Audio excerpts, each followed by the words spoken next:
Oi pessoal, tudo bem com vocês? Eu sou a Giz e no vídeo de hoje eu vim fazer uma pergunta pra você.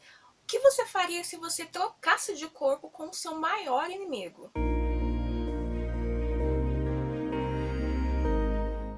Esse questionamento é levantado no livro do autor Marcelo de Fázio, Mais Leve que um Olhar, que eu li recentemente e assim, foi uma leitura que eu fiquei sem palavras e eu vim falar um pouquinho sobre essa leitura com vocês. Mas antes, alguns lembretes, gente. Se você não é inscrito no canal, aproveita e se inscreva, é rapidinho, é de graça. E já deixa seu gostei no vídeo para ajudar aqui o canal. Me siga lá nas redes sociais, eu sempre deixo aqui no box de informações as minhas redes sociais, o Instagram e o Scooby, eu deixo tudo aqui para você. Eu descobri o Marcelo por um acaso e assim, foi uma descoberta incrível. As leituras dele, né, os livros dele são incríveis. Todas as histórias nos trazem aí um ensinamento, né? Tanto que eu acabo de ler o livro dele, eu fico um dia assim só pensando, refletindo, né? Porque são ensinamentos que você leva para a vida toda e tem vídeos aqui no canal onde eu falo sobre os outros livros do autor. Eu vou deixar uma playlist no final desse vídeo aqui dos vídeos, né, que eu falo desses outros livros. E eu estava ansiosa para ler esse livro, né, Mais Leve que um Olhar, porque pela sinopse eu já comecei a imaginar, né, como que seria se eu trocasse de corpo aí com o meu maior inimigo. Não tenho inimigo, graças a Deus, mas como que seria, né? Como que seria me ver assim no corpo do meu maior inimigo, né? Então nós vamos acompanhar nessa história.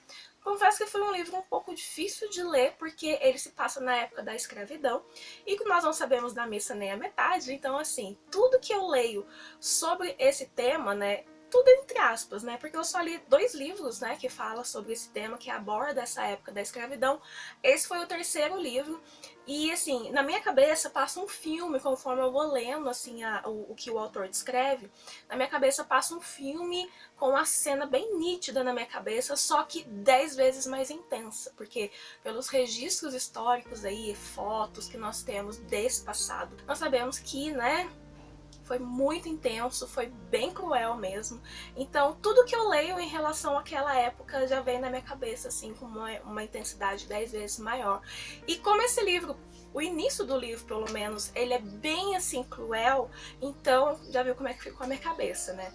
Nesse livro nós temos vários personagens importantes, eu acho que todos os personagens que aparecem, eles são importantes à sua maneira, mas eu vou me focar em 2 por enquanto, né, que é o Ramilo e o Dom Petrus. A história ela é narrada pela Anastácia, né, que é uma escrava, então ela nos diz logo no início que algumas coisas ela presenciou e outras coisas ela deduziu no comportamento, né, das pessoas e no cochicho, assim, pelos escravos, pelas outras pessoas da casa. Então ela vai narrando a história como ela viu e como ela deduziu.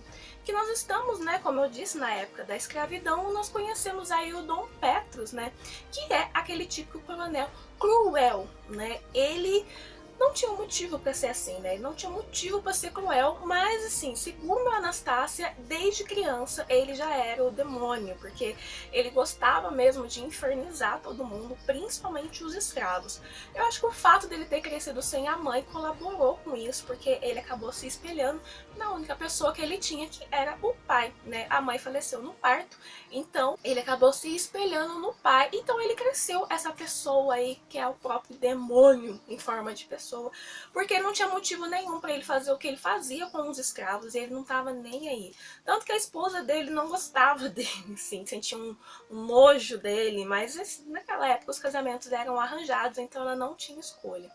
E o Dom Petrus, ele tinha um escravo que era o alvo dele, de todas as humilhações, de todas os torturas, de todos os castigos, que é o Ramilo. Agora pergunta por que ele fazia isso com o Ramilo. Nem ele sabe, né? Acho que é porque ele podia? Pode ser, né? E o Ramilo é uma pessoa muito boa, né? Apesar de ter nascido nessa condição de escravo, né? Ele é uma pessoa muito boa, uma pessoa que todos gostam. Ele tem uma bondade, uma humildade muito grande. Pode ser isso que tenha atiçado aí a ira do patrão. E ele aguenta tudo calado, porque senão o castigo ia recair sobre ele. E não somente sobre ele, né? Sobre a sua esposa, que trabalhava na casa grande. Então ele aguentava tudo calado, mesmo chateado, magoado, quebrado, humilhado, humilhado e com uma raiva, ele tinha a ajuda do seu amigo que ficava dando palavras de conforto para ele, dizendo que tudo isso ia passar, que eles, né, eles estavam sofrendo, mas que uma hora tudo isso ia passar. Até que esse amigo ele fala pro Ramilo que realmente tudo isso ia passar, mas que ele teria que passar por uma provação antes, né, que ele teria que sofrer mais um pouco antes de mudar, né, antes de tudo isso mudar. E realmente acontece, né, o patrão, né, o Dom Petrus acaba olhando para a esposa do Ramilo com outras intenções, e como ela não responde, né, como ela não corresponde às investidas dele, ele acaba usando a força e a ameaça com uma faca e abusa dela e faz muitas atrocidades com ela, e no outro dia ele tem o prazer de narrar pro Ramilo tudo que ele fez. Um fato acaba acontecendo, então o Ramilo e a sua esposa, eles vão embora da fazenda, né, como foragidos, né? Não são foragidos, mas vão como foragidos. Aí a vida do Ramilo começa a melhorar, mesmo ele sendo, né, pele negra, correndo risco aí de ser capturado como foragidos. Durante um tempo, eles acabam vivendo uma vida até que boa, com muito trabalho durante um tempo. Só que o destino, né, ele tem as suas artimanhas aí para fazer acontecer mesmo o que tá escrito. Ele acaba colocando o Ramilo e o Dom Petrus frente a frente novamente. Como os dois estão sozinhos, eles acabam, né, um enfrentando o outro, e é quando a vida dos dois muda completamente. Um grande raio acaba caindo e atingindo em cheio os dois. Dom Petrus acorda um mês depois, confuso, sem se lembrar de nada, mas é aí que nós percebemos algumas coisas diferentes, né? Ele acorda admirado, né? Ele fica olhando as mãos, né? Ele se olha no espelho, toca no rosto, sabe? Quando não entende o que está acontecendo. Ele também é bem educado com todas as pessoas ao redor, chamando todos de senhor, senhora. A própria esposa, ele não chama mais de esposa, ele chama de minha patroa, e ele se sente muito à vontade lá fora, na senzala, com os escravos, né? Com essas dicas aí você já pode imaginar o que aconteceu, né?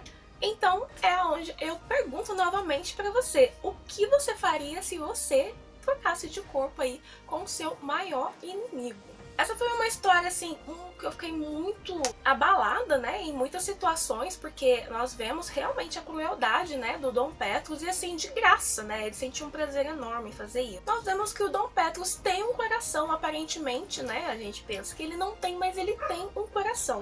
Então nessa história nós vamos ver que por amor, né, a pessoa pode se transformar 100%?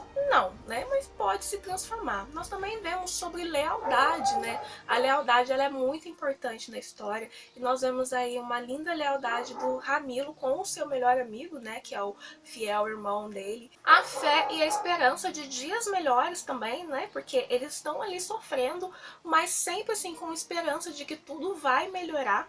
E nós também vamos ver aí sobre arrependimentos e perdão, né. Se você tivesse uma segunda chance na vida, você aceitaria, né, essa segunda chance da maneira que for imposta?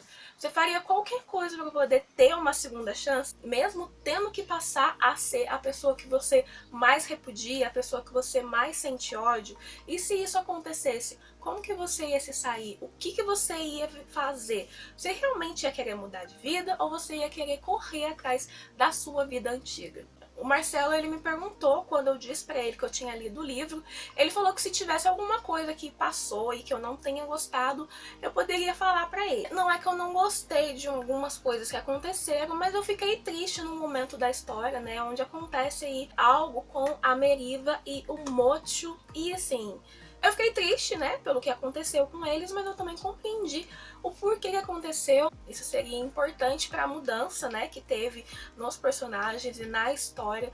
Então eu fiquei mais triste do que não gostei, né, mas assim, eu compreendi que tudo tem um porquê, tudo tem um motivo para acontecer, e se não tivesse acontecido isso, poderia ter aí, poderia não, com certeza ia ter consequências aí que ninguém conseguiria explicar, e que muitas pessoas iriam sair aí muito magoadas. No geral, foi uma história muito legal de se acompanhar. A gente vê as mudanças, né, que acontecem gradativamente na história.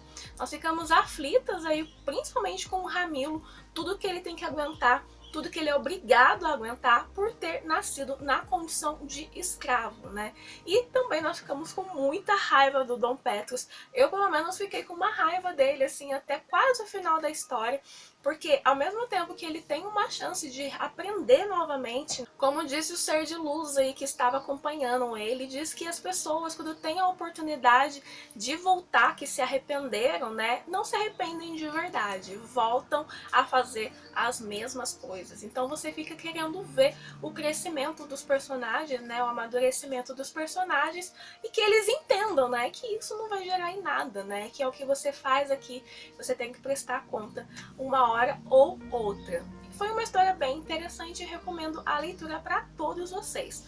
O livro, por enquanto, ele está disponível em e-book na Amazon, vou deixar o link aqui para você. Então, por enquanto, não vamos ter ele em físico, tá? Mas quando ele for fazer em físico, eu volto e aviso todos vocês. Gente, muito obrigada por assistir o vídeo até aqui. Diz pra mim se você já conhece o autor, se você ainda não conhece, tô perdendo tempo, hein? Adoro as histórias dele.